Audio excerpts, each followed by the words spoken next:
and global governance. Martin has volunteered to introduce our next speaker, who will kick off that part of our conversation. Martin? Thank you, Soren, and greetings from a cool Nairobi sunset this evening. I'm very pleased to introduce our next speaker, Julie Garfeld-Caulfield. Julie is the Senior Director for Sustainable Development Initiatives within the United Nations Foundation, working on the advancement of the Sustainable Development Goals, the elevation of the least developed countries, and the amplification of civil society within the UN system. Today, Julie is going to lead a discussion on sustainable business within an international framework. It's an exciting topic for us here in Nairobi, Kenya. We love the SDGs, and I take great delight in welcoming Julie. Many thanks. The floor is yours, Julie. Karibu sana. Thank you so much for the kind introduction, Martin. I'm really honored to be here and very excited to be addressing all of you today. And I want to extend, first of all, a heartfelt thank you to both Soren and Elise for inviting me to the beginning of this segment of your day today. So I want to start by saying that I meant to zoom out for you a bit. And I was fortunate enough to listen into parts of the last segment. And I do agree with Soren, this is sort of a good segue into what I had planned to highlight for all of you today, because it does address some of the risks. What are the global sort of context? What are the global frameworks that you're supposed to be aware of? And what does that mean for practical steps? So I think actually I want to begin by bringing it back to the core understandings of human rights and ethics. And hopefully that can give you something to ponder while we go over some of the international sort of frameworks. So you may already be very familiar with this, but the concept of human rights obviously has evolved gradually, but there were certain periods of time that really accelerated the evolution of human rights. And so the period between the American Declaration of Independence and the end of the so-called French Reign of Terror, and during the time after the Second World War and the adoption of the Universal Declaration of Human Rights in 1948 up until present time, pretty much. So why am I really saying this, and why am I giving this unsolicited history spiel? Well, I'm really underlining this to say that human rights were always born out of war. They serve as something both uplifting and unifying, but also as a sort of ominous reminder that if we stray too far, if these rights are curtailed, we will suffer. And so at the risk of sounding somewhat grandiose, that's my exact point, that human rights are for businesses in the sectors that you've been discussing today about who you want to be as a corporation, as a business, as a company. So just like you in your personal life assess and reassess what type of person you would like to be, so it is or should be, at least for businesses as well. And yes, of course, there is an economic case. Yes, there's a sustainability case to be made, and I will be getting back to that. But first and foremost, it's the right thing to do to assess your impact on people, the risks associated with your company. Who do you want to be when a global pandemic hits, for example? Do you look out for your employees, your supply chains? Who do you want to be when anti-Black racism rears its ugly head once again? Will you be uploading Black Lives Matter graphics? Or will you take a hard look at yourself as a company and make the necessary changes within? So at the international arena, the United Nations member states have already decided who they want to be, or at least what future they want. And we've done so in the Sustainable Development Agenda and the Sustainable Development Goals, the SDGs. And just by way of background, the SDGs were adopted in 2015 by all 193 member states and were developed through essentially the most inclusive consultation process with government, civil society, and business. And it's a 15-year global blueprint to address the greatest challenges of our time. And we're now almost 7 years into the agenda, and so we'll soon be at the halfway point. And sadly, delivering on the so-called decade of action is more urgent than ever as we face many global crises, including those related to peace and security, to climate, the economy, health, and racial injustice. And the SDGs are here to underpin, they're underpinned by the vision of creating the world we want. That's one of the taglines, the world we want, and the ethos of leaving no one behind. So whether you're tackling quality education or gender equality, climate action or water and sanitation, decent work or responsible consumption, or indeed financing, there is a need for a strong foundation and for strong partnerships. And Goal 17 of Sustainable Development Goals demonstrates that this blueprint can't be achieved by any government alone, that there is a really strong need to bring business and civil society and indeed the international community together to realize this ambition. And so at the risk of sounding a bit biased, because my background is indeed in human rights, the main thing to really understand about the Sustainable Development Agenda is that it is a human rights-based agenda. In fact, 92% of the 169 targets under the 17 goals are linked to international human rights treaties and labor standards. So this, of course, means that a focus on human rights is essential to achieving this internationally agreed common agenda for the SDGs. And without this focus, we will be utterly unable to deliver on the goals that we've set for ourselves to be achieved in just a handful of years. And so businesses have a really essential role to play in this process as holders of economic power, as pioneers of innovation and technology, and influencers of stakeholders, including both governments, consumers, investors, and suppliers. And responsible business want to operate and serve in communities where there are institutions, laws, and systems that protect their right and the rights of the individuals they employ and serve. And at the same time, they recognize the need for their own values and strategies, policies, and relationships to support them in respecting people and planet and realizing purpose and prosperity. And just to clarify, in my neck of the woods, we define corporate sustainability as a business long-term value in both financial, environmental, social, and governance terms. So in essence, profit plus ESG. And ESG considerations are, as you know, becoming increasingly prevalent in corporate values and strategies and in corporate performance and reporting. We're seeing a really heightened interest in ESG by board members, business leaders, and institutional and individual investors. And there's an increased appreciation that the value of a company is connected to the fabric of society.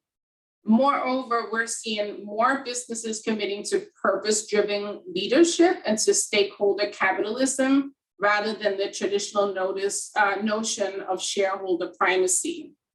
And I think this inflection point came with the unanimous adoption of the UN Guiding Principles on Business and Human Rights by the Human Rights Council in 2011. And the guiding principles were the first widely accepted framework focused specifically on the responsibility of the private sector to respect human rights, and included 3 particular pillars that addressed the state duty to protect, the corporate responsibility to respect, and access to remedy for adversely affected stakeholders. Concurrent with, and I would say as a consequence of the guiding principles, we witnessed an increase in sustainability-related legislation across various jurisdictions, including on anti-bribery, environmental protection, modern slavery, supply chain sustainability, and other related frameworks, including European Union directive and regulatory stock exchange guidance on ESG performance disclosures by companies. But while multiple crises are happening around us and to us, we're repeatedly being told that we must not lose sight of the need to implement the 2030 Agenda and its 17 Sustainable Development Goals. But how are we supposed to be able to focus on these lofty UN goals when we are figuratively and sometimes literally fighting for our immediate survival? Well, we're keeping the agenda front and center because it remains the most comprehensive, consensus-based global roadmap for tackling economic, employment, and social impacts of a situation like the one that we're currently in. A roadmap that will essentially put us on track to achieve resilient and sustainable development that leaves no one behind. So now more than ever, businesses can and should actually play a central role in societal transformation. Business as usual is no longer an option. We hear this phrase again and again. And there are significant challenges that define our world today, from declining trust and growing inequalities to fragile trade networks and broken supply chains to weakened international cooperation and social cohesion. And each of these challenges really present an immense opportunity for business to reinvent. The role of business should continue transforming in contributing to the global sustainable development agenda. Principles and profit should essentially go hand in hand. If making it through this tumultuous time and setting a steady course towards the achievement of the SDGs is the what, then respecting and supporting human rights is really the how. Human rights are front and center to the 2030 Agenda, as mentioned just moments ago. And since the international normative framework is already in place in the form of the UN Guiding Principles on Business and Human Rights, we all just really have to get started. And I know you've covered some of these issues already around discrimination and ethics and so on. And that's in essence what this is about. You have to put in place an ongoing human rights due diligence process to identify, prevent, mitigate, and account for adverse human rights impacts. A responsibility which really extends across all sectors, including the financial sector and across a company's value chain and business relationships, including suppliers. But unfortunately, most companies have just not yet moved beyond policy commitment stage for respecting and supporting human rights. There is a really vast gap between business aspiration and business action on human rights. But corporate responsibility to respect human rights, including fundamental rights of work and in the marketplace, is not meant to be an afterthought. It's not meant to be charity. It's the foundation for successful, sustainable, responsible business. And just to give a bit of an insight into why it makes sense to respect human rights, I'll highlight in one particular study, a meta-analysis essentially of 200 academic studies that was done by Arabesque, which provides some remarkable results. 90% of the reviewed resources found that companies with robust sustainability practices demonstrate lower cost of capital. 88% found that such companies demonstrate better operational performance, which ultimately translates into cash flow. And lastly, 80% demonstrated that prudent sustainability practices have a positive influence on investment performance. It is not just the financial case that's compelling. I've already outlined at the beginning that it is certainly just the right thing to do. But also the World Business Council for Sustainable Development highlighted in their CEO Guide for Human Rights, which was launched a few years ago, that tougher regulations are coming. There's public interest, which impact the company's ability to recruit and retain high quality employees. Business relationships are in the spotlight. And last, but definitely not least, investor expectations are rising. And I think even exponentially so since just a few years ago. I did have a few sort of practical steps to take you through as well, but I see I'm running out of time. So I will leave it at that. If anyone is interested, I can certainly go into the steps of human rights due diligence and what that means. But for now, I think I'll leave it at this more overarching framework for sustainability, human rights, and ethics. Thank you. Yeah, thank you very much, Julie. That was a fantastic presentation. Maybe one very brief follow-up question. Kenya has been a pioneer in using national action plans to promote business and human rights, and Kenya has also really embraced the Sustainable Development Goals. Any thoughts on what type of innovative policy instruments policymakers can think about bringing these two worlds together, specifically in the context of AI and underpinning this issue of ethics?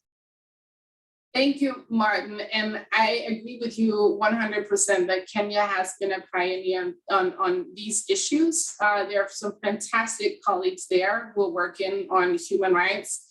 I mean, I don't know how much this really relates to AI specifically, but my main recommendations for companies, for countries who wants to take this a step further is to put in place mandatory human rights due diligence legislation. You know, the UN Guiding Principles just last year celebrated their 10th anniversary. And although there has been lots of progress, it's sort of the case if, you know, companies do as much as they can get away with, for a lack of a better terminology. There's still a major gap between what companies say they will do and what they're actually doing. And I think, you know, Europe, but also elsewhere in Latin America and in Asia, there are, you know, significant steps that are taken towards putting in place mandatory human rights due diligence. And not just for human rights, but also for the environment. And I think that could be a very important step to take in this sphere. Okay, fantastic. Thank you. Soren, I don't know that we have more time. I think if there are any, we'll take from the floor, but back to you. I'll take your guidance. Thank you very much, Martin. And I would invite Siddharth to help us introduce Juliana Domingues from the Ministry of Justice of Brazil as our next speaker. Yeah, thank you very much, Soren. So we are honored to have Juliana Domingues with us today to discuss the regulatory response to the risk of using technology. And Juliana is a professor of economic law at the University of Sao Paulo and regional co-director of the Academic Society for Competitive Law. She has a background in antitrust and consumer protection matters. And Professor Domingues is also attempting to contribute to the Brazilian effort in how to better develop the sentencing system for antitrust offenses. And I would like to give the stage to Juliana to share her thoughts on the topic. And it's over to you, Juliana. Thank you.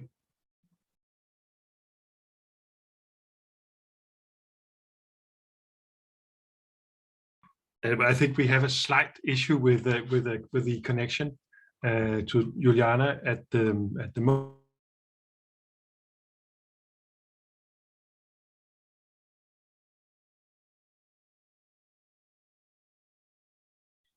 Okay, we can wait for a while until, yeah.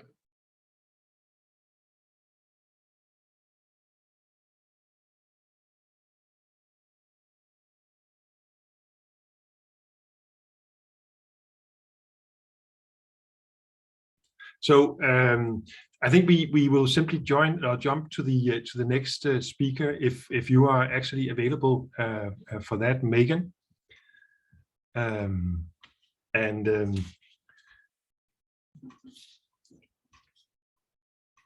might have stepped away.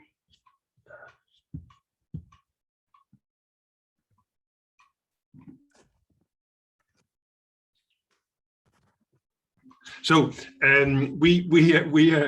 we're just there's and that is obviously what happens on Zoom. Just a slight connectivity issue here. So if Juliana cannot join us at this very second, we hope that Megan Roberts will continue the discussion that was just launched by Julia. Before we go into the discussion in the panel on the key question of how do we actually manage the risks that we've looked at. Make it can jump in. And Thank you, Megan. We have Elvira ready to introduce you, I think. Yeah, thank you. Thank you, Elvira. Thank you, Megan. Good afternoon from Milan in Italy. I'm very excited to introduce our next keynote speaker, Megan Roberts. Megan is the Director of Policy Planning at the United Nations Foundation, where she works across the Foundation's policy priorities, with a particular focus on multilateral cooperation and digital and technology policy. Today, Megan will lead our discussion on policy consideration from the perspective of the United Nations. Thank you, Megan, for joining us in this global conversation. Thank you so much, Elvira. It's and good morning, good afternoon, and good evening to all of you. I know we're spanning a lot of time zones here, and I do want to start thanking Elvira, and also to thank Soren and Elise and Andrew for the invitation to join this conference today, and really this global conversation on ethical risks and social impacts of digital and emerging technologies.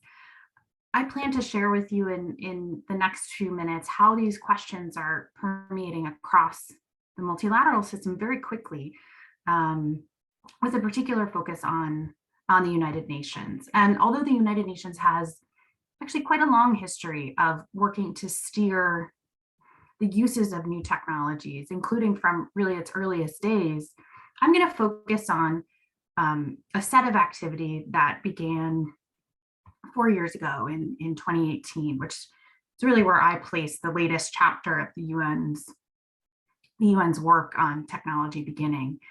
And it began with a recognition on the part of the UN Secretary General, Antonio Guterres, that the rapid advancement of digital technologies, everything from social media to AI to facial recognition, are becoming ever more central to many of our lives, but their development is really outpacing policy conversations and our ability to make decisions about how we want to use these new technologies and the roles that we want them to play in our lives and in our society. It's creating worrying gaps, societal harms, and real ethical questions, as this group knows well. And this digital transformation is also leaving people behind. We have a persistent digital divide. Still nearly 3 billion people are not online at all. Many more have only sporadic access or can only get online at truly unaffordable costs. And those who are offline, not only aren't able to realize, some of the many benefits that we can talk about, but they're also left out of global conversations on how we want to use technologies. And we're generally policy conversations that are increasingly taking place online. That really is just one way that the digital transformation is threatening to worsen inequality. And there's a much broader set of risks and questions, as this group knows. We see uneven and incomplete data sets that are used for algorithmic decision making. We see automated and proxy discrimination across rapidly rolled out automated systems. And AI and other advanced technologies are also introducing real world risks. We see the collection, use, and sale of personal data in ways that put individuals and communities at risk. Internet access opens the door to malicious actors, and cyber attacks threaten individual safety and pose threats to societies at large. And this is all against the backdrop of geopolitical divides and a sense of a global technology sort of race for supremacy that fuels and really enables a sort of move fast and break things approach. And we see these, potential benefits and these potential risks in the digitalization of the financial sector. So new technologies are offering access to millions of people who were previously completely unbanked. This includes many women, marginalized groups, many people who are part of informal sectors and informal work. And this gives them the ability to save, to plan, to borrow, to invest in truly life-changing ways.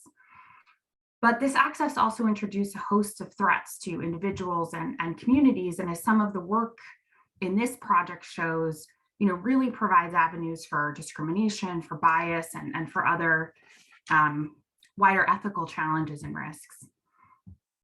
So in 2018, coming back to the UN, in 2018, recognizing these risks, the UN Secretary General launched a high-level panel to deliver recommendations on how the world could mitigate the biggest risks of digital technologies and really realize their benefits.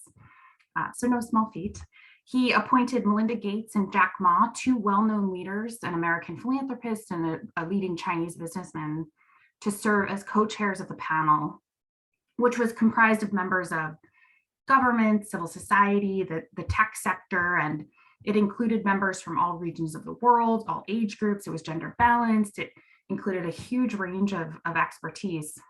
And that's critical because the SG was really aware that a panel that lacked a diversity of viewpoints, of lived experience, of expertise, would never be able to meaningfully approach these questions.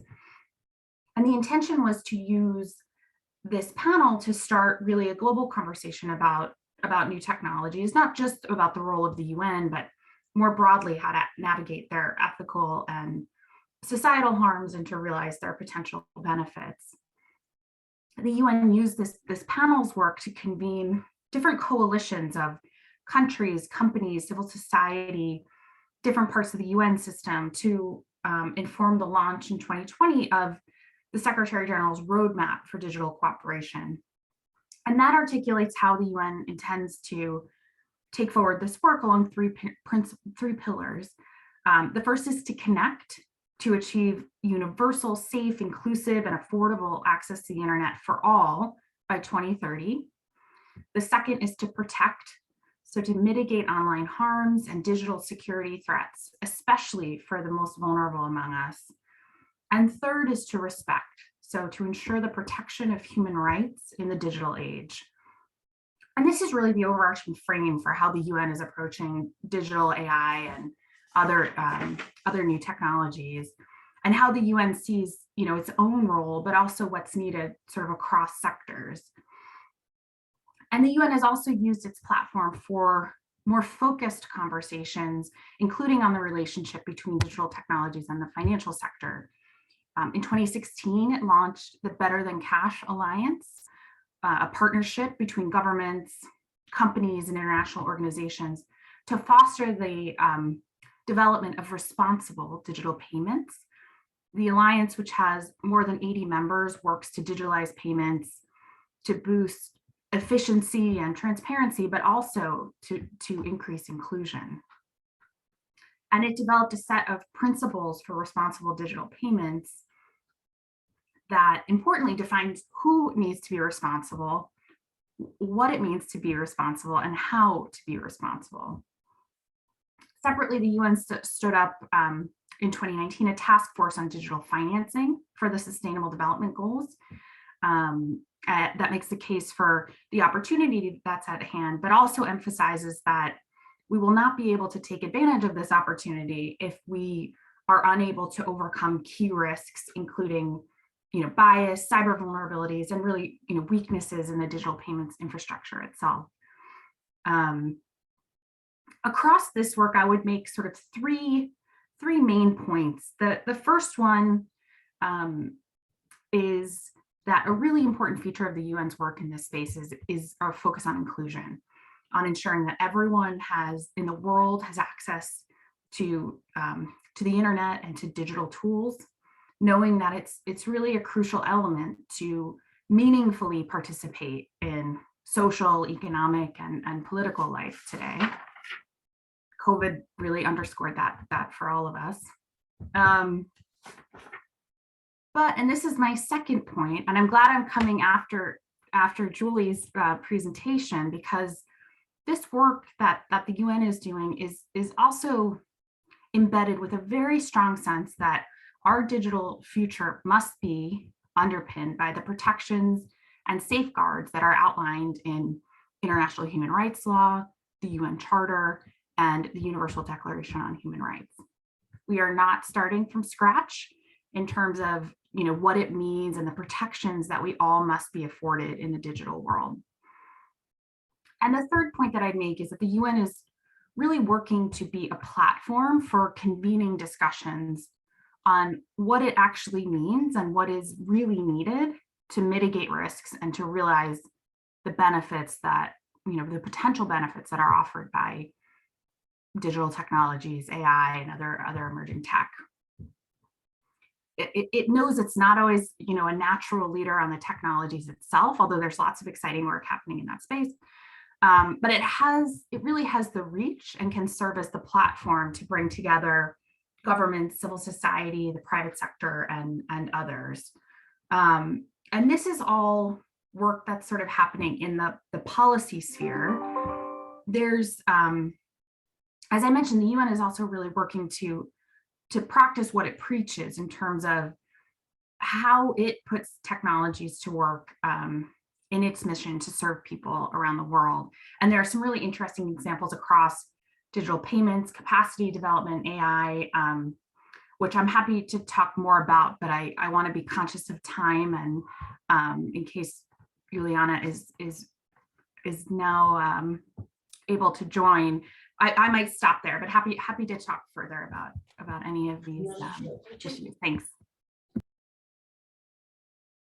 Thank you so much, Megan. And I think Juliana has been on a plane, and I think the plane has touched ground, and that Juliana may actually be able to join us. So thank you for your flexibility in stepping up, Megan. And I'm advised that Juliana is with us, and excited about that.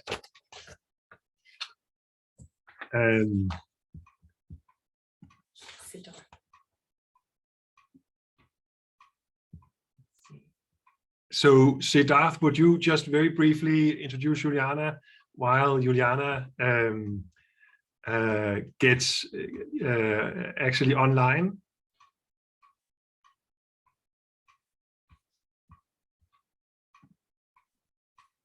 Yes. Can you hear me? We can. Thank you, Siddharth.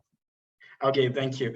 Yeah, sure. So our next guest is Juliana Dominguez, and we are very honored to have you with us to discuss the regulatory response to the risk of using technology.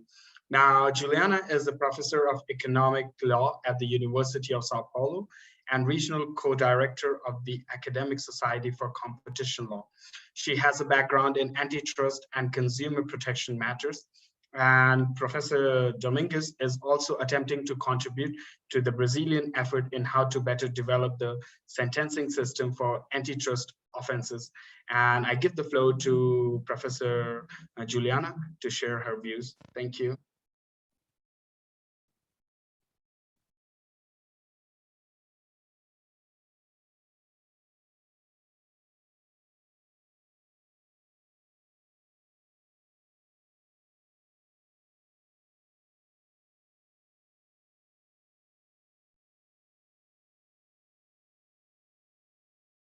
Zoran, you are muted, I think.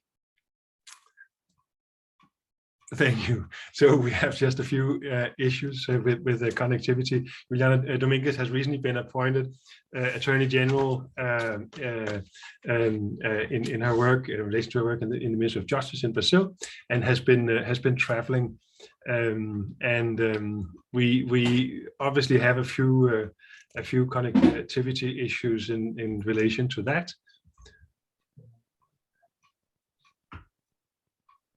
And so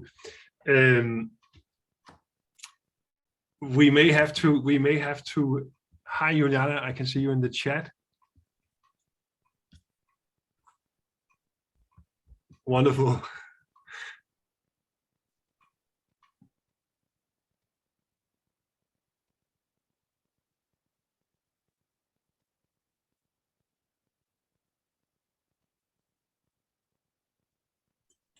So we appreciate. So we can actually, while we do we Good. So while we wait for connectivity here, we've actually prepared for the eventuality of a technology breakdown. So let's see one of the dilemmas that we've been working on in our work. Let's play a video.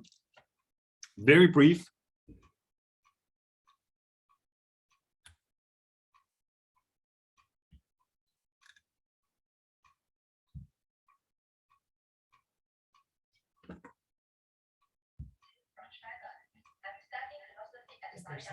No, you're gonna have to cover.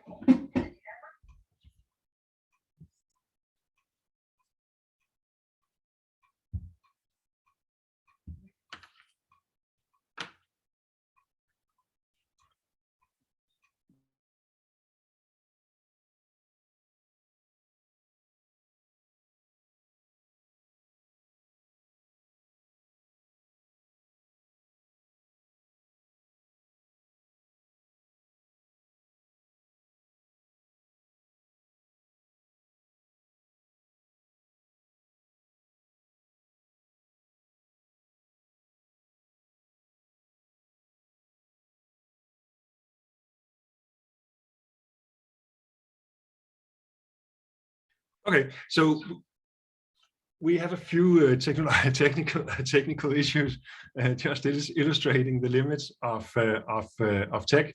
So, Juliana, did we manage to get connection?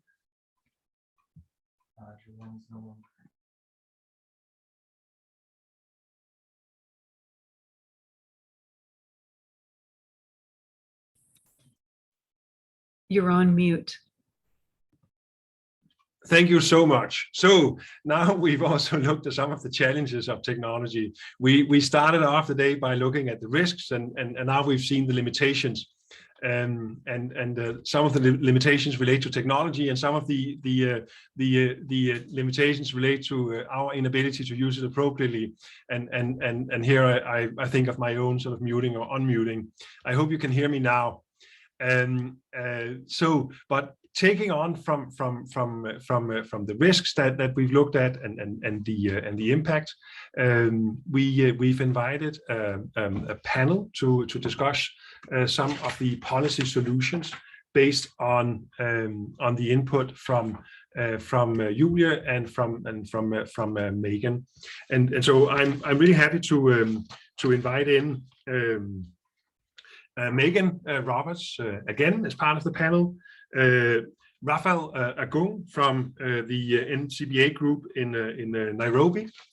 Felipe Perez Sosa, who's the director of the FAIR Center for Financial Access, Inclusion Research, and at the Tech de Monterey, with whom we have a great collaboration, and that's equally true for Vinicius Klein, Professor Vinicius Klein, who is a professor of law and economics from Brazil. So as we will sadly miss Juliana, and she is traveling, and that is just we have the participation of Brazil still through you, Vinicius, and then Kilian Gross, who's the head of department in the European Commission, as sort of different parts of the world and providing different aspects to the puzzle here of how do we actually solve these problems. So we've seen we have issues, we've seen we have risks, and that they are serious, and we've already ventured into it. We've talked a little bit about education. We've talked about the role of industry and the role of regulation. We've even heard industry say that they appreciate regulation. Is this equally true? Perhaps Kilian, as a representative from Europe, which is the furthest ahead in regulation and perhaps has most experience in using that tool of regulation. How do we manage these, and is regulation a way ahead? Well, thanks a lot, Søren. I'm very pleased to be with you and to discuss with this distinguished guest. And I have to say, you really managed to have a very international perspective on these very important topics. So that's, I think, very, very much appreciated. And even for us, of course, it's good to go at least virtually sometimes out of Europe and see what other parts of the world are thinking. We obviously believe that regulation can can be a useful tool, because our approach is that we don't want to limit or prevent the uptake of AI. On the contrary, we believe that AI is crucial for addressing climate change, for instance, or for societal concerns like the COVID disease or others. So we will need AI, and we will have AI, and we want AI as well to happen in Europe. That's why we as well have a coordinated plan how to support it.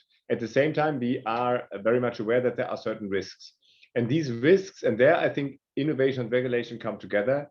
These risks often prevent as well the uptake of AI, because one side of things is, of course, to develop AI and to bring it to the market. The other side is demand, where you need as well customers.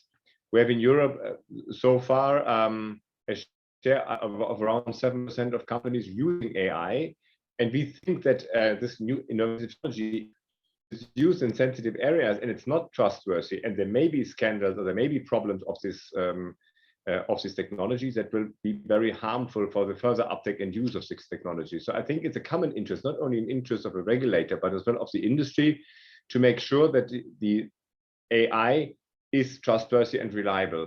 And that goes both ways. It means that for those AI applications which are not really risky, we can say we have checked them, we don't think they're risky, you can just use them. And for those which are risky, we have tried to develop in our regulatory framework clear criteria which need to be checked before they come to the market or before they're put in use, so that every user in the EU can be assured that whenever he's dealing with an AI or affected by an AI, that this AI, if it takes important decisions like on recruitment, like on education or facial recognition, that these decisions are properly done and these devices function properly.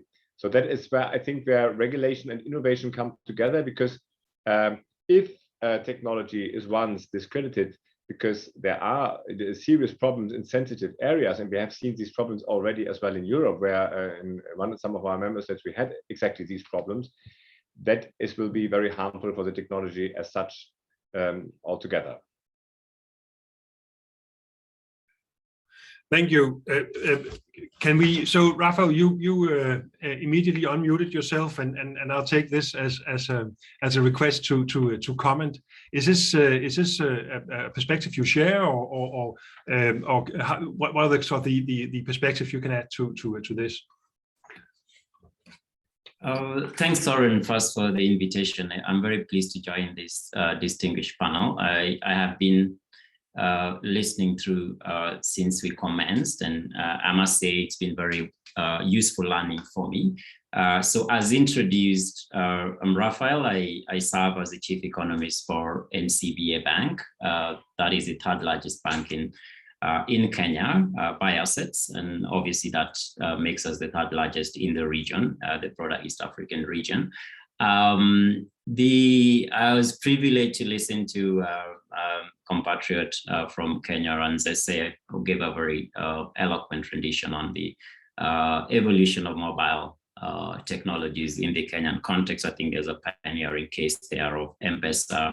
A Nigerian compatriot did also illustrate a couple of issues that are. But to answer your question directly on the back of the previous comment, I think it's just to preface by saying the confluence of advanced technology and finance, because that's our context today, brings in significant issues with regards to how we perceive systemic risk and the related regulatory response. I think as we've had, the primary challenge is how much innovation do you permit beforehand, since you do not know exactly how these technologies play out in ways that serve the broader development goals. I think the emphasis of the conference has been on development broadly, but more specifically inequality questions and the ethical considerations there too. I would say that the regulatory response that I've seen from here, and I guess in hindsight, we are all very wise, so I could say it seemed wise in 2007 when they took the decision to permit, I guess, the regulatory sandboxes and test and learn approach that was adopted at the time to allow mobile money, which, if you think about it, actually was presages what we are now discussing as stable coins. which basically means tying the value of digital money onto a reserve asset, in this case, the Kenya shilling, and allowing a revolution in the payment space. If you ask me, and some of the history is very useful here, the regulator was pretty innovative, away from traditional understanding of central bank responses to this kind of product responses to the problems of the day. But also there's a question of circumstance. So you find a situation where the demographics in the country, and particularly in the payment space, look at the payment infrastructure at the time and what the product was seeking to solve.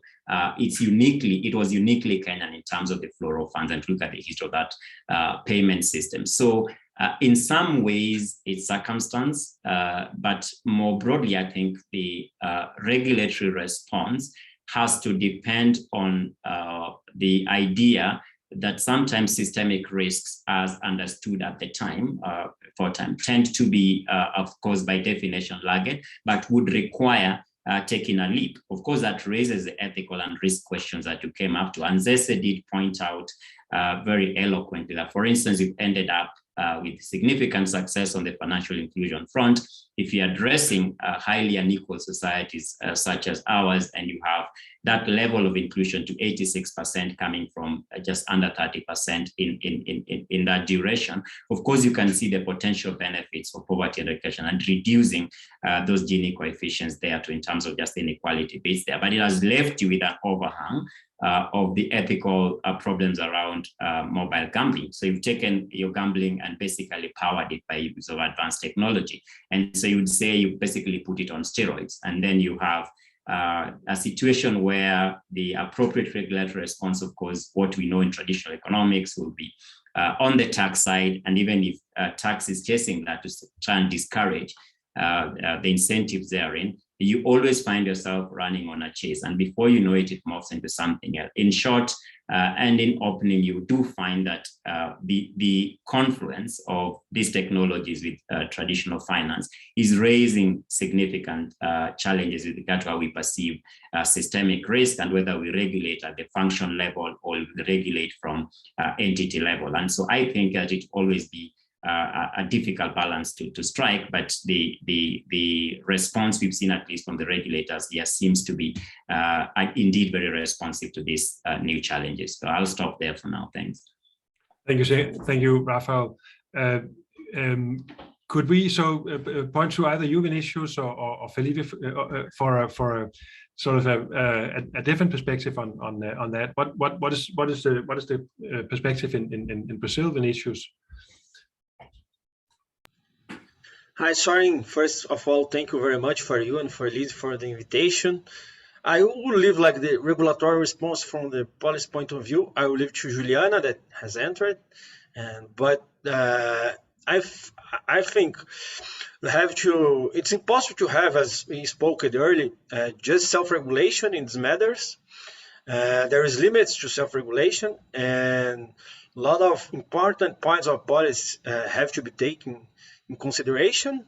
Also, to have just state regulation is very hard because the language of code and the language of AI is different from the language of lawyers and of law, and has been spoken earlier here in the conference that education is very important, and I think how to educate people that know about coding and know about the language of AI, about ethical matters, and trying to impose that from the state, I think it's very hard in the legal language. So some kind of co-regulation is essential in my point of view.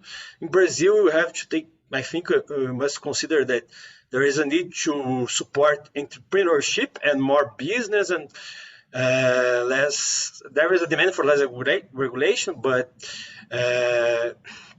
also there is a part of the population that has no access to internet, and the connection is important also. It's not just the country is not so rich that everybody has access to internet connection. So I think we have to first focus on connection, as Megan talked about in the United Nations Foundation, And when you think about, you have to think about corporate governance, because it's obvious that, in my point of view, that artifacts and artificial intelligence, of course, there is machine learning, but they don't decide that the decisions of AR depend on how you use the data that uses to machine learning. And if you have bias on the data, you're going to have bias on the output. And to know that organizations that design AR have concern about human rights and ethical guidance is very important. I think the best way to see that, not just state or self-regulation, it's some kind of corporate governance with supervisions from the state or some kind of body of supervisions. Thank you very much. Thank you, Vinicius. So, I mean, and one of the issues that many have referred to is one of the things that we've actually looked at. How does regulation relate to sort of development, and how does the ethical risk actually relate to the development? Do we sometimes have to take a different perspective on ethical risk and accept more or higher risk in order to drive development, or perhaps the contrary? Felipe, you've looked a lot at social inclusion also in your work, and is this a special perspective in relation to regulation, and what are your experiences in this? Yes, well, first, thank you, Soren and Elise, for the invitation. I'm very happy to be here. Well, in a previous panel, somebody said that we should start by asking ourselves, what is ethics? So I think that it's useful from time to time to come back to the basics. And for me, in this regard, the basics are that technology and also financial services should be human-centric, and that the policies and regulations should be based on principles.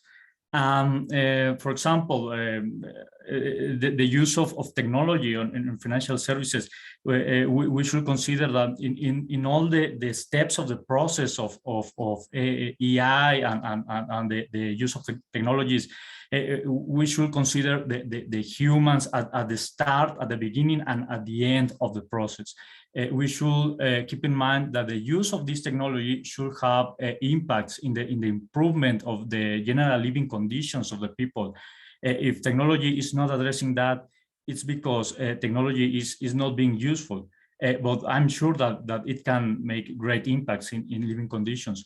Also, one of the criteria that we should consider is the empowerment of populations in vulnerable situations, and of course, always keep in mind human dignity.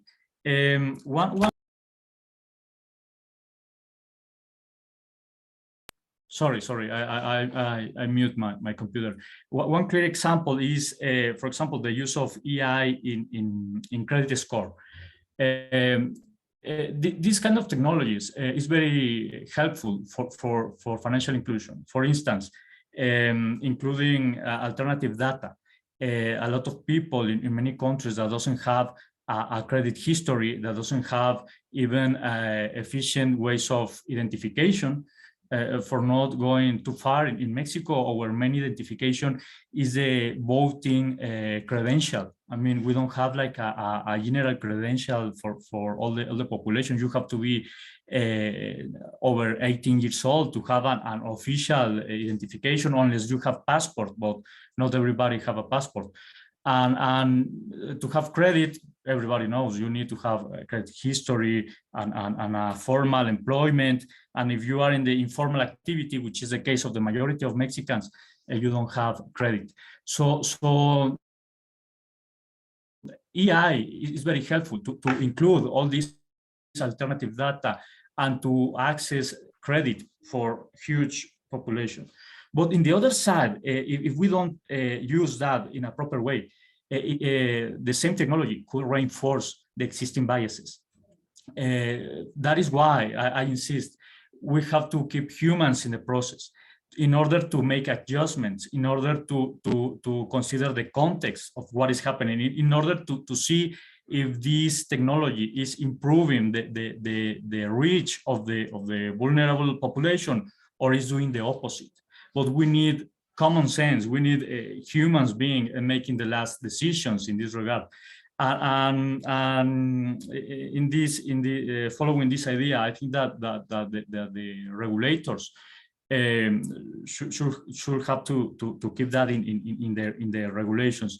Consider the context in the use of AI, not run the machine by themselves. I know that this is very efficient, but now I insist we have to keep humans at the center. And also we should assess those technologies by their contributions to human well-being, and of course, keeping in mind, this is very important, both privacy and transparency concerns.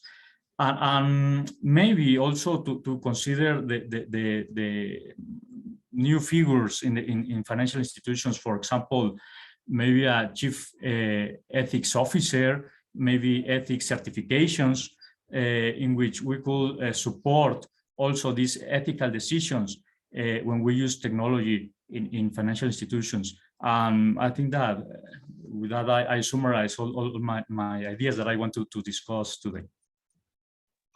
Thank you, Felipe. We have time to add in a few of our students in the conversation here. Following up on one of your remarks, also, Kilian Yuchi, are you with us? Yes, hi. Thank you all for your instructive sharing. It's quite inspiring. And I have one question is about the regulation. How can we balance regulation with innovation? Like, can the regulation promote or drive innovation, and how can it be? Like, for example, we are talking about responsible AI. Can the responsible AI ideas regulation promotes the sustainable, innovative business practice? So that's my question.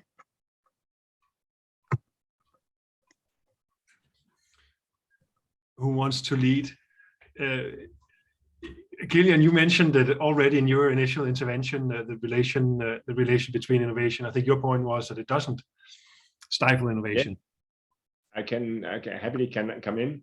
I think it's a very, very good question, Yuki, because this is indeed the very heart of the problem which we have to address, to find a good balance to allow innovation to continue because we see the benefits, and to regulate at the same time. And this was a bit the red thread of our work. What we try and what we understand from a lot of discussion with business and innovators is what, of course, business innovators don't love new rules in the first place, even if afterwards, what I try to point it out in my intervention, it may have some benefits. But what they really hate are unclear rules. So what is very difficult is if you have vague rules, basically asking for assess whether your AI is risky, and when it's risky, then take sufficient measures to avoid any risk, and that your AI is ethical. I mean, all this reads very nice on paper, but it's very difficult in practice for the operator. So what we tried is really to think it from the perspective of the operator and try to translate these ethical principles into operational requirements, which an operator can satisfy who understands a bit IT. And that was the major work. So we had our high-level expert groups that developed 7 ethical requirements, and we have tried to translate these ethical requirements into legal text, into 5 legal requirements, and we will underpin them with industry standards. And there's an element, I think, what Vincius as well mentioned, of co-legislation, of course, because there we will work together with stakeholders in order to identify the details. Because, for instance, let's take the principle of human oversight. This is very different in different applications. The human oversight in an autonomous car is something completely different than the human oversight in a recruitment tool, where you in the autonomous car you may want to have a stop button. In the recruitment tool, you may want to have a human regularly supervising the output of the system and checking and intervening if the system delivers manifestly wrong results or biased or discriminatory results. So you need to adapt it. And this we try to bring down a level of granularity so that we have a clear legal framework, that we identify who has to do what and when, that we're very clear of what do we, and all these were very difficult questions. What do we understand by AI? What do we understand by high-risk uses? And what are the concrete obligations of those innovators who develop these high-risk AI systems for these uses before they come to the market? Because we think then the advantage should be, as I pointed out, that for the user, it should be relatively straightforward to use them. And on top of this, we have, of course, to bear in mind that the burden is very different. Whereas huge companies who develop AI, they may be able to cover compliance problems because they have compliance departments as an additional cost, but they may cope with it, and they may even understand this as a competitive advantage vis-a-vis small companies. So we need to put a particular focus on small companies, startups, innovative little companies, and to allow them some leeway. And therefore we will foresee sandboxes, for instance, where they have a kind of protected area to develop their systems under the supervision of a competent authority, and which should help them to bring it to the market, because we fear that otherwise small companies, innovative young people, they will be deterred from getting into AI. So I think that we need always to think about this balance. Thanks. Yeah, thank you very much for your answer, Mr. Gross. Okay, also I could share the experience from Mexico. We have this fintech law since 2017. And right now, a lot of startups and entrepreneurs are complaining that this is a very restrictive regulation and it is not allowing innovation. But in the facts, we have more unicorns and startups and fintech entrepreneurs since 2017. So what is happening? Before that, they had a lot of uncertainty, and everybody was afraid that the government will take arbitrary actions without the law. So now the law is giving some certainty for those entrepreneurships to develop. Of course, this law is not perfect, and it is right that it is keeping some entry barriers to new players. It is strongly focused on consumer protection and anti-money laundering. Money laundering is a huge problem in Mexico. But at the end, I think that the idea is to keep a balance. Also, regulation not always push innovation away. Sometimes, or in many times, it's necessary also to give certainty to the business people. Okay, thank you. Thank you very much. Rafael, I know, and we see that there's a strong ecosystem developing in Nairobi and Kenya, and we see more and more startups actually coming out of Africa. Do you have a perspective on regulation and how that might support or dampen that innovation? I think in some ways the distinction, well, there are different concepts. So regulation on the one hand and innovation. But I think it's important to combine the two, because you can also think about regulatory innovation. And so innovation is all pervading.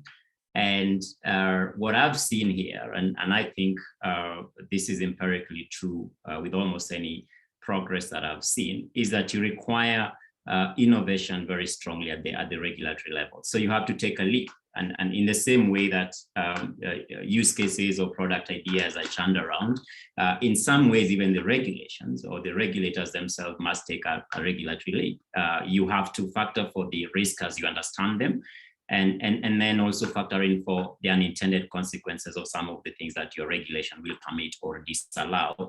And so the ecosystem here, and I think, Soren, you did raise an important distinction where you say, look, at the point of allowing more innovation or not, there is a balance around, should you allow for a slightly increased potential ethical risks in support of an understood developmental problem?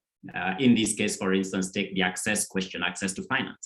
So you say, look, I may be taking a leap here as a regulator, not understanding how these advanced technology will play out, raising ethical risks in significant quantum, but I have a question of financial access to address, all right? So your ethical risks may rise in the sense that advanced technologies are powered.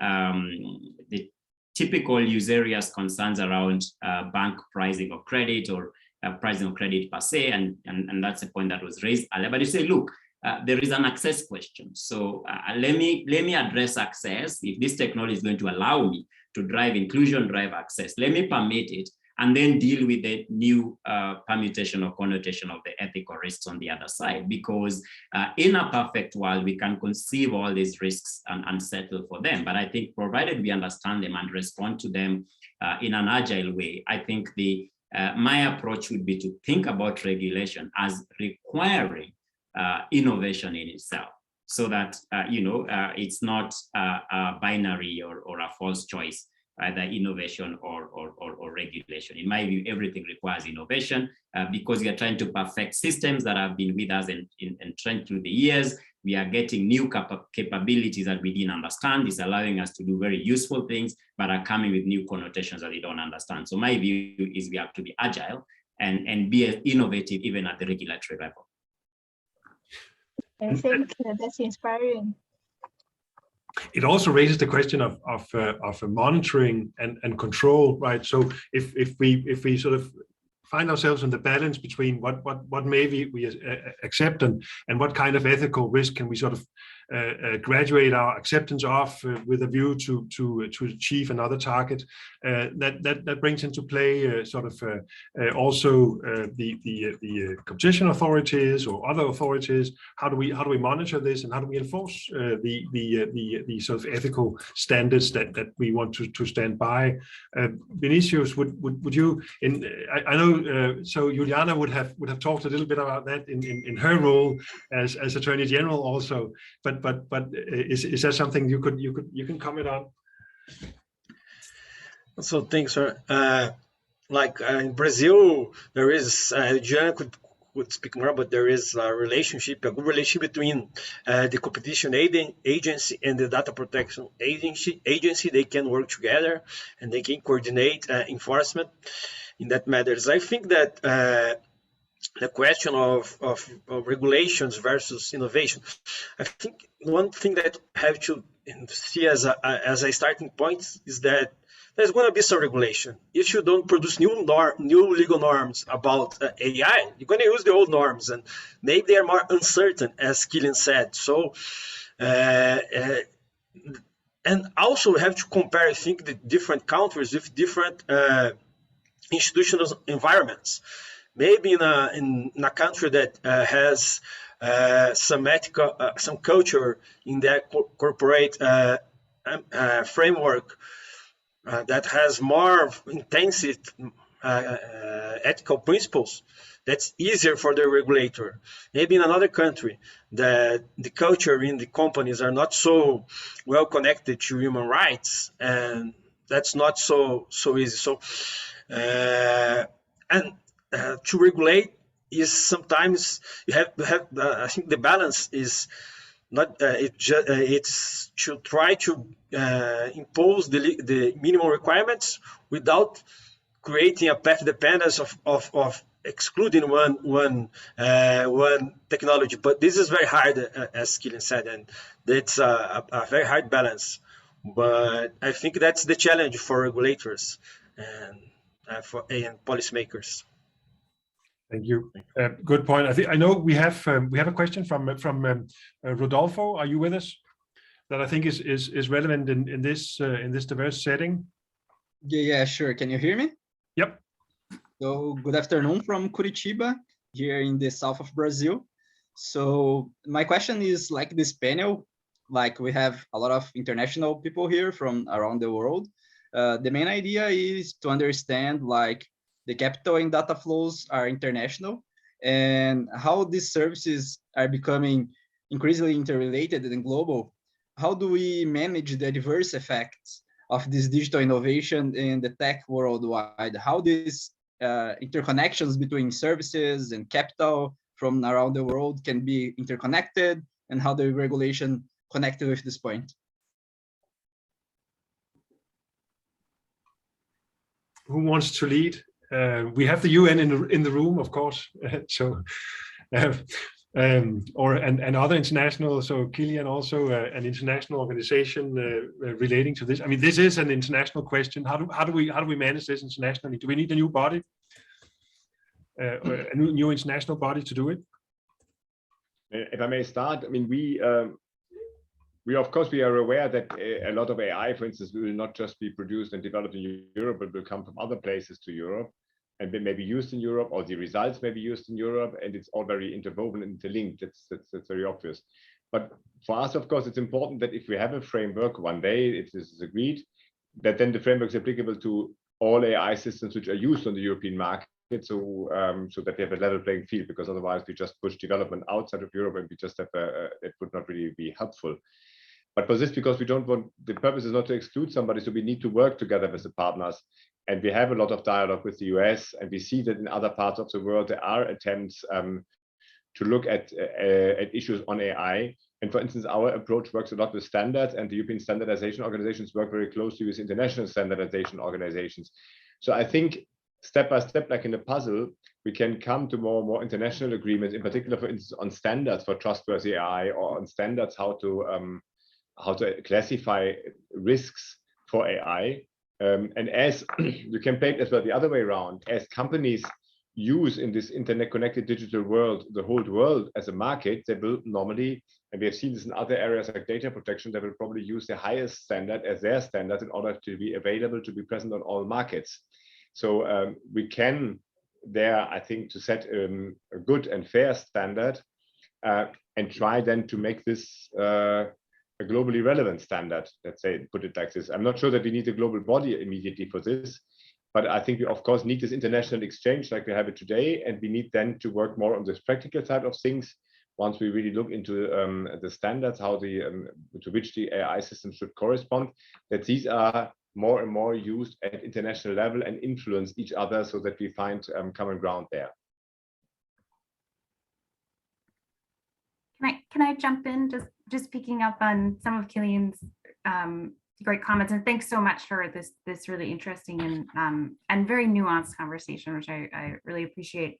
I think on the question of do we need a new international body, and obviously I sit at the UN Foundation, so maybe I'm not completely objective, but one of the things that that's incredibly important for us to be really mindful about right now is that which I mentioned earlier, when we think about norms, principles, and rights, we're not starting sort of fresh now. And as Kilian said, the EU's work across this, across AI and other emerging technologies is building on, sort of existing structures and agreements. The question, really becomes how do we translate really enduring language around human rights protections, principles in the UN Charter, the Universal Declaration on Human Rights. How do we translate that into the digital age? I think there's a real risk that we could lose some of that framework. And to Felipe's point around human-centric design, applications, and development, there's a real risk that we could lose that if we start fresh in a sort of new institution that is unmoored from from the body of protections, norms, and principles that have been developed, especially over the last 75 years or so. There has been a proliferation of sort of new initiatives, partnerships, and sort of other forms of cooperation on AI, and a lot of those are taking sort of sector specific looks at sort of how the development of AI will proceed. But I think if we're not really thoughtful about building on sort of the protections and the cooperation mechanisms that we have now, we could inadvertently sort of lose a lot of that. Perspectives on this, Felipe, from your chair, more international collaboration and what could be the challenges in that? Yeah, sure. I mean, international collaboration. Regulators have an important challenge there about regulatory arbitrage. I mean, it happens here within Mexico, not in international levels, with the different kind of institutions that we have. We have some regulations for banks, some regulations for credit unions, some regulations for stockbrokers and that. So we have some credit unions that are larger than banks. And that is why, because they have a better regulation, or more relaxed regulation. So we have, or regulators have, the problem of regulatory arbitrage when the users could choose what is the better entity, legal entity, or the best country to have a more relaxed regulation. So that is why we need some principles in which same risk, same regulation. I don't care if you're a bank or a credit union, it's same risk, same regulation. And that should apply also with jurisdictions. And that is only achieved through collaboration. I don't see a different solution, but more countries and jurisdictions gathering and getting to agreements for achieving same measures for same risks in different countries. No, thank you. We'll have to wrap up here. I mean, we've through the day looked at the ethical risk. We've looked at some of the differences in that, and we've got pointers here to the important discussions about the balance between regulation and self-regulation and regulation innovation, and how and where we could see international collaboration supporting that. So I'm extremely grateful for your contribution to the discussion here. Thank you very much for taking the time to join us, for joining our conversation. And we are continuing with exploring a little bit the work that some of our researchers have done. So we'll have a brief additional look at some of those, and hopefully also have time for a comment on some of it. And then immediately after this panel, we'll continue very much in the track of regulation, as we will have the Vice President of the European Parliament, Eva Kaili, speak to us about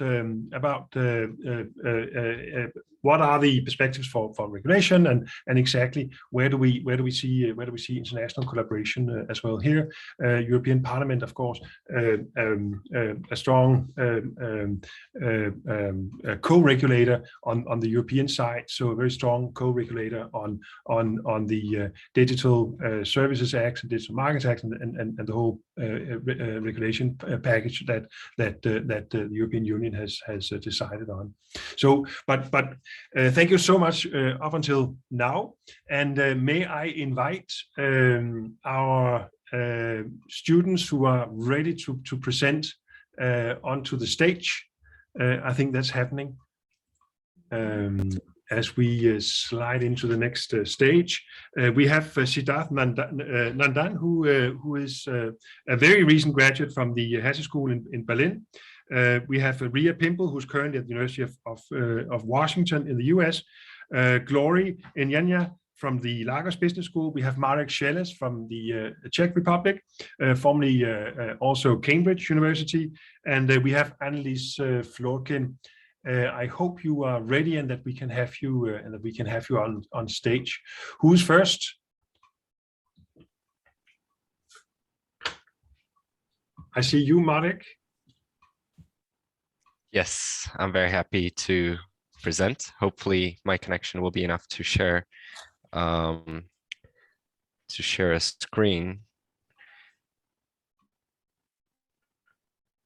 So let me try and do that.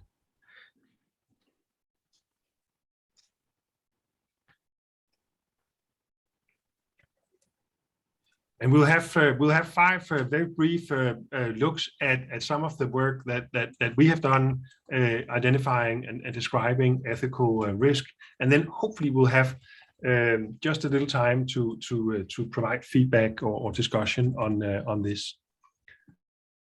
Right. So hopefully, Soren, can you confirm that you can see my screen? Yes. Oh, lovely. Perfect. So the research that I personally have been doing, and that we've expanded into a collaborative research across various different geographies across the world, from many ambitious and talented researchers, has been focused on the effect these novel technologies, such as AI and blockchain, etc., that are often not yet regulated deeply, have on the environment. So for when we look at the documentation that organizations across the world, be it commercial or public, publish about themselves, we have some sort of structures that have already developed in the past to prevent things such as corruption, etc. So we see, for example, financial statements to track these things. We see, the number of employees. We see some all these sorts of initiatives.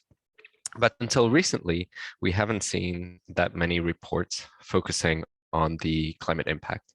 And of course, in the EU, there has been recent regulation that is mandating some sort of publication of this data.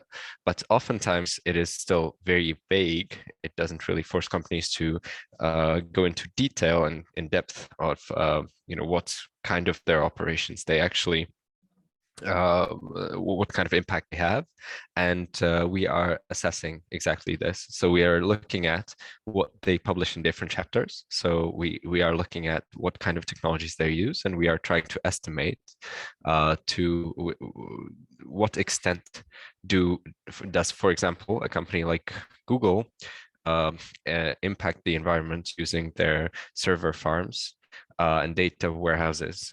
To what extent, if you're a startup that uses AI to detect faces like Snapchat to create these cute filters, that takes a lot of energy to train these neural networks to be able to detect the faces. So how much of that impact do you actually do the companies actually account for?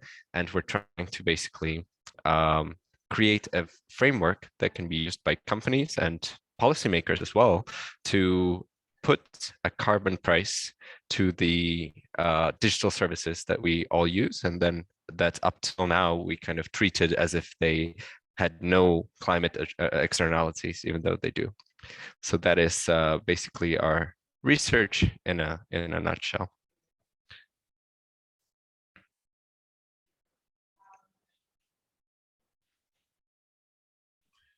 Thank you so much, Marek. We'll take comments and discussions, but I think we should look at another piece of research or another piece of work.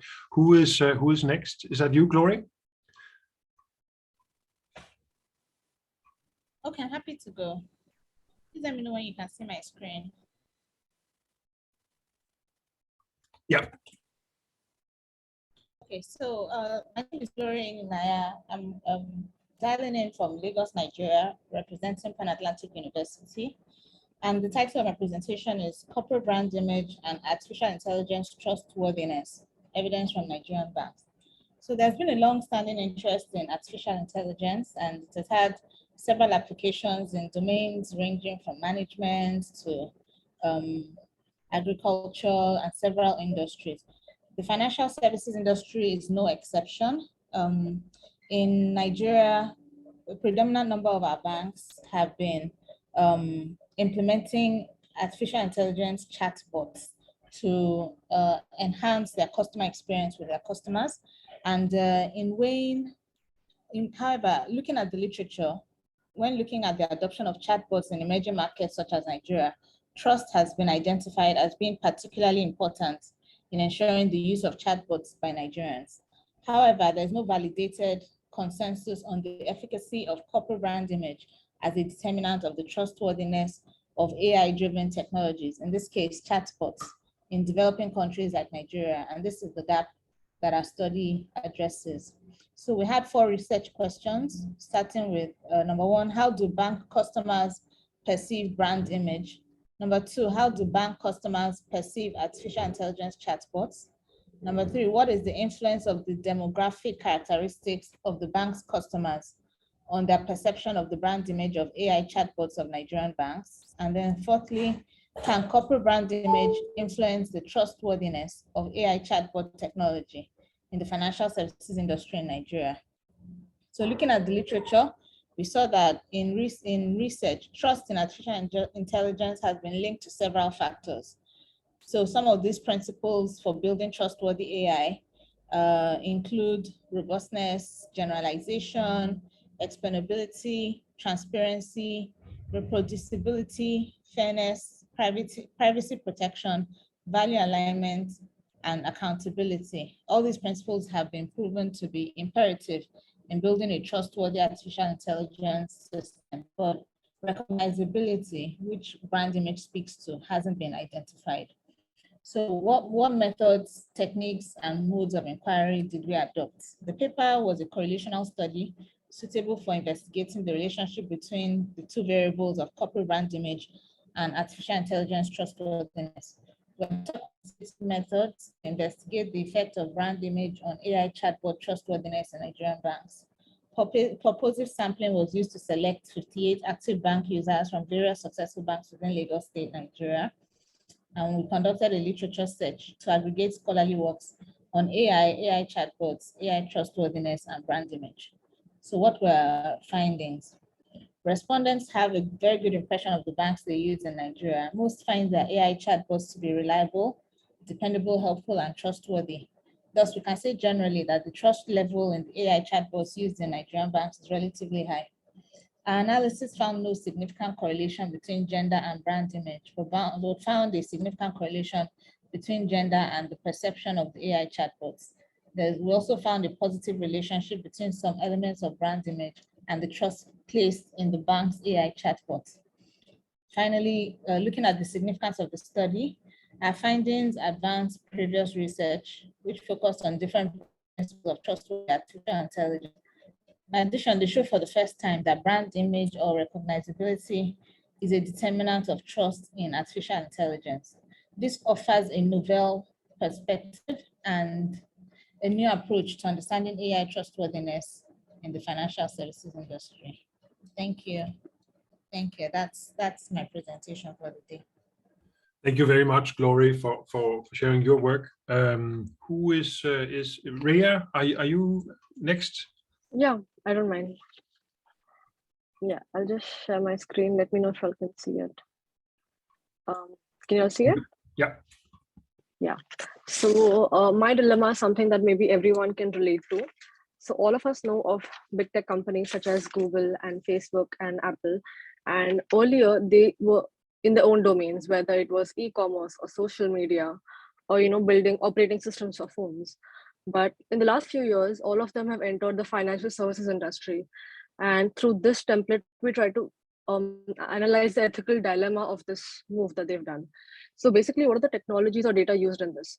So as we know that banks have been around for generations, and what the implication of this was basically that banks are heavily regulated. There is a limit on how much data or the types of data that banks can collect.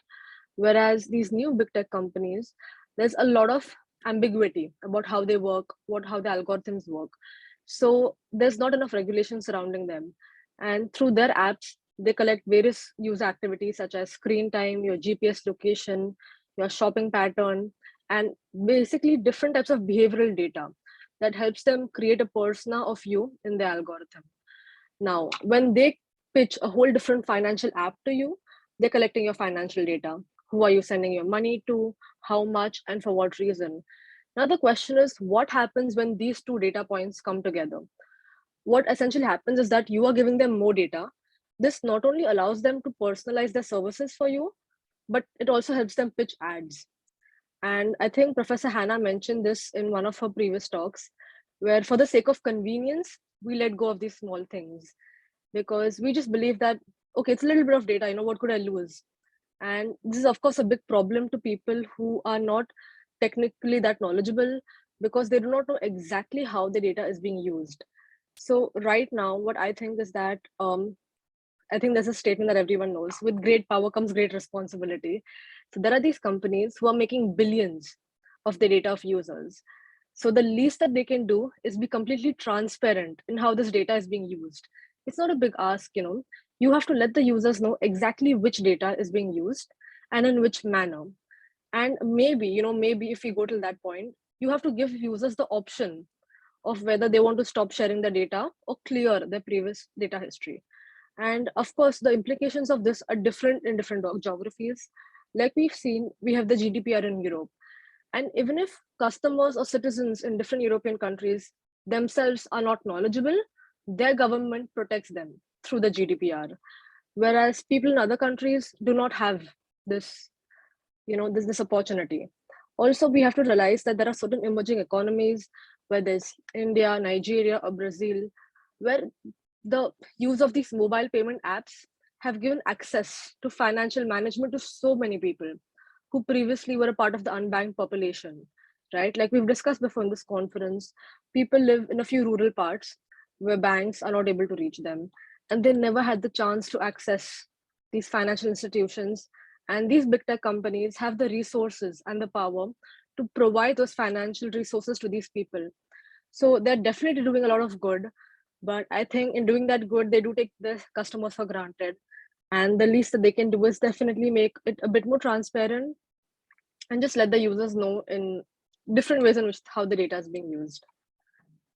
I think that's just an overview of the template. If you have any questions, please let me know. This is perfect, Ria, and a wonderful example of the work that we've done here. And anyone, please add your comments or questions in the chat. We'll see if we have time, and we will have time definitely after our next keynote to follow up on that. So who is next? Is that you, Annelies? Yes, I can go next. Okay, you can see my screen? Perfectly. Okay, perfect. So this ethical dilemma regroups several points that were already brought during this conversation. And it talks about data sharing between multiple parties. So we know that data is almost now like currency. It is worth a lot and shared between multiple parties. It's governments, industries, real-time payment apps, etc. But of course, all of these parties want to access data to optimize decision-making and drive effective policies. But this can create a risk of privacy breach, but also of profiling. What if you're not online? What if you're offline and you have no data? Of biases like human bias, but also automation bias. Since AI is still created by human hands and human algorithms, does it not also recreate the systemic biases we have in our society, like systemic racism, systemic sexism, etc.? It is known that AI is trained to address the majority and not the edge cases. Your AI system works well if your app is meets the needs of the majority. So this could create further discrimination, especially for minorities. And when I talk about automation, I mean the fact that most of the time, computer-based outcomes are seen as and are not criticized, are just seen as true and real. And this can be a real problem, like I said, towards discrimination. I also think there is a strong cultural factor, since it's the cultural majority that is then seen and retraced and transcribed into AI. Then a lot of persons here talked about the GDPR, which is of course great because we try to create a law and a way to regulate things, but isn't it a false sense of protection? Because even if you cannot be retraced by name, you have still a sense of anonymity. Can you not still be mapped by your payments and other things you do online, GPS, location, etc.? Then when I heard also talking about global regulation, I am not sure I agree with a sense of global regulation, because what you can apply in Europe, can you apply it in the US, and can you apply it in Africa? since the culture and the needs are very different. And then a proposed solution by the European Banking Federation, yeah, sorry, made a mistake here, is to minimize the use of these biasing variables. But is this suitable? Because maybe the fact that you're part of a minority is still very important and can help us help you better or manage your data better. Thank you. Thank you very much, Annelies. And now the last of the dilemmas that we have here, but not the least, is you, Siddharth. I'll quickly share my screen. Give me. Thank you so much.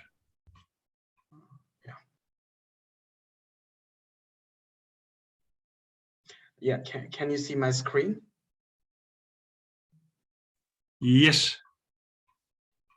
Okay, thank you very much. And so I was looking basically at the credit lending process in the banking system and how black box actually plays a role. The algorithm plays a role in deciding who gets the loan. Now, these models present both great promises and kind of great risk actually. And they can minimize this human subjectivity and bias and kind of facilitate more consistent outcome in kind of increase efficiencies and generate more accurate decisions. Now, if you properly conceived and managed, now these algorithms and AI-based system can be an opportunity expanding, especially for the banking sector. But at the same time, there are a variety of factors actually, including data limitations, lack of diversity in technology field, and a long history of systemic inequality that means that algorithmic decisions can perpetuate discrimination against historically underserved groups such as people of color and women. Now, while these AI and machine learning models do offer some benefits, they also have the potential to perpetuate and amplify or accelerate the historical patterns of discrimination, especially like if you have algorithm systems which often have disproportionately negative effects on people and communities of color, particularly with respect to the credit, because they reflect the dual credit market, especially in the United States. Now, this risk is heightened by the aspect of AI or machine learning models that kind of make them very unique, which is the ability to use vast amount of data and the ability to discover complex relations between seemingly unrelated variables, and the fact that it can be difficult or impossible to understand these models is what makes it really difficult. And because these models are trained on historical data that reflect and detect as existing discriminatory patterns or biases, their output basically reflect and perpetuate those same problems. Now, going further, it was also very interesting for me to understand like what is basically black box AI.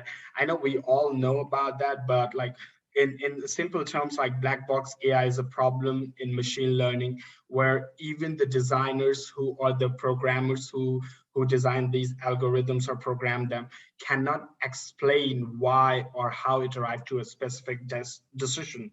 And the fundamental problem here is if you can't figure how AI has come up with certain decision of like defining like how or who to give certain amount as a credit, like how can we trust that AI model, right? And this trust issue is not just basically in banking sector, but it has been led by failure, especially in the example of IBM Watson, where one of the best known AI innovation in recent time. And the main problem with the black box model was its inability to identify possible biases or in the machine learning algorithm. Now, biases can come through prejudices of designers or like faulty data, and these biases lead to unfair and wrongdoing decisions. And it can also happen when these model developers do not implement the proper business context. And this is very much legitimate in the banking sector. Now, if a bank wants to employ an AI, right, especially in the credit lending system, it is very imperative for its subject to the particular solution, and which is dynamic model risk management and validation, right? And the bank must also ensure that the proposed AI solution has the adequate required transparency depending on the different use cases. And one of the example that I actually looked at was Siddharth, let's take the example a little bit. And come back. Sorry for interrupting you. All right. Your presentation, because we are losing time a little bit. We'll get back to it, but we have our final keynote speaker in the room. I'll just add, you know, you've seen here now 5 additional examples to the work that we have done over the past year, and I think you've also seen what I think is really the unique element to this, the great diversity. It has been extremely interesting to work with a team of people so diverse in faculties from across different areas of research, and really a global team which has brought forth really interesting insights into this, as I think the dilemmas that we just looked at is an example of. So we are approaching the main speaker, and we've invited Ditte to introduce the Vice President of the European Parliament. Ditte. Thank you very much, Søren. As we come to the